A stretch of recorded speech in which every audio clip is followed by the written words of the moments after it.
विचार कहाँ से आते हैं?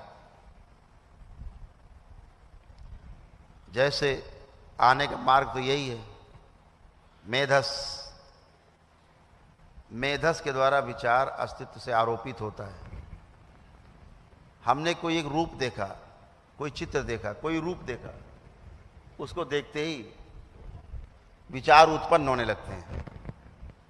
विचार रूप से उत्पन्न होते हैं। हमारी ज्ञानेंद्रियों से विचार उत्पन्न होना शुरू होता है। और विचार तो अस्तित्व में बने ही हुए हैं। आपको जान के आश्चर्य होगा,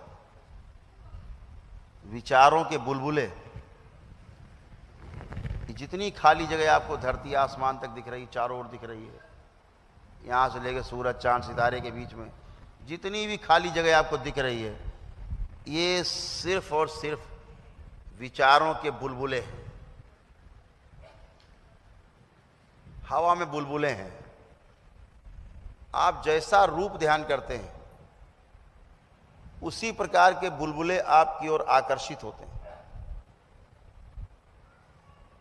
और आप में धीरे धीरे समाने लगते हैं। आप गंदे रूप को देखते हैं कहीं बाहर,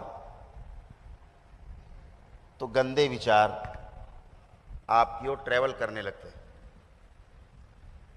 बुलबुलों के रूप में आपके अंदर समाने लगते हैं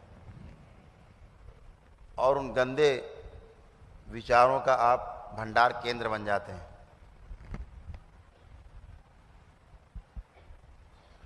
ये जो तमाम दुर्घटनाएं हम देखते हैं कि भूत प्रेत, तो तमाम गंदगी, आवेश, तमाम मानसिक रोग, उद्विग्नता, ये सब आपके रूप के आधार पर विचारों का संग्रह है, आपके अंदर हो गया है। और वो संग्रह इतना ज्यादा सघन हो गया है कि अब आपको लगता है कि आप वही हो।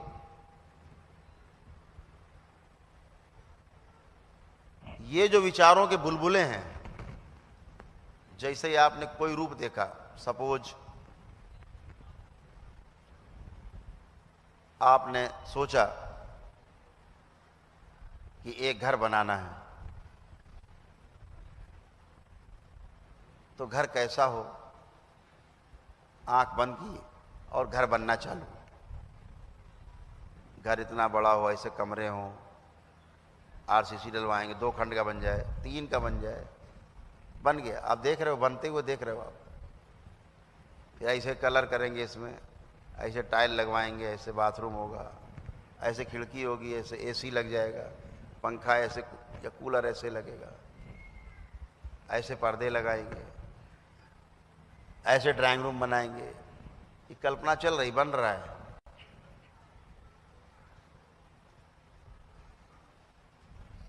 ये कहां से आ रहे हैं? ये अस्तित्व में हैं ही। आपने केवल एक कल्पना की, मकान, बस चालू। आपने एक रूप देखा, मकान। आपने एक कल्पना की, कुत्ता पालना है। अब कुत्ते की कल्पना चालू हो गई, कौन सा कुत्ता, अब आने चालू दिमाग में। डॉबरमैन, जर्मन शेफर्ड, कोई पमेरियन या कोई और, है ना, ऐसा आने लगा। जैसा आप रूप देखते हैं, वैसे विचार इस अस्तित्व से आपके मेधस के द्वारा आने शुरू होते हैं। कैसे? एक विचार जब अस्तित्व में आपकी तरफ चलता है, बुलबुला,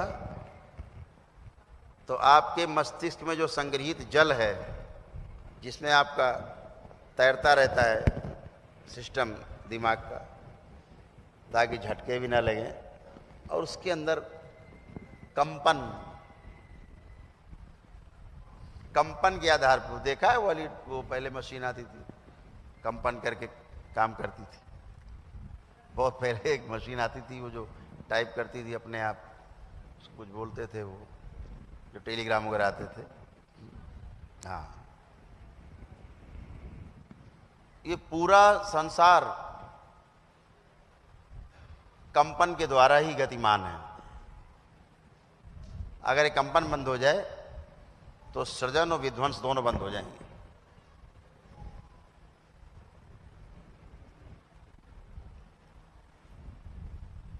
तो विचार आता है जब मस्तिष्क में, तो सबसे पहले आकर के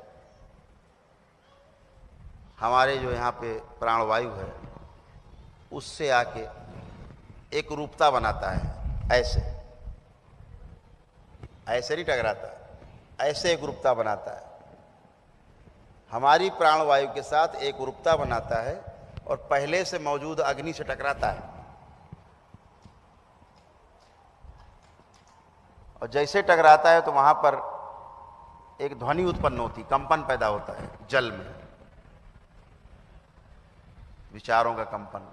फिर वो हमारे मुख से निकलता है ध्वनि के रूप में। ऐसे विचार आता है। विचार आने की प्रक्रिया ये है, विचार आपके अंदर नहीं है, विचार बाहर से आते हैं।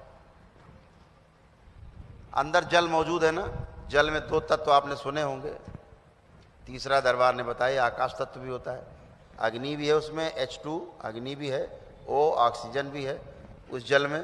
प्राणवायु से एक रूपता बनाता है विचार, ठीक बाहर से प्राणों के रूप में आता है, प्राणवायु से एक रूपता बनाता है।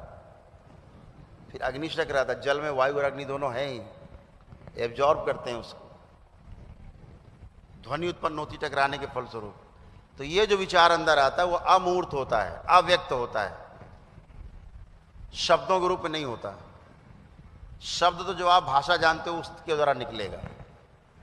उसके पहले वो जो आया है अमूर्त और अव्यक्त रूप में विचार, उसको आप अपने ज्ञान की चाशनी में लपेट के बाहर निकालते हो। अब किसी की चाशनी फीकी, किसी गाढ़ी है, बस ये इतनी बात है।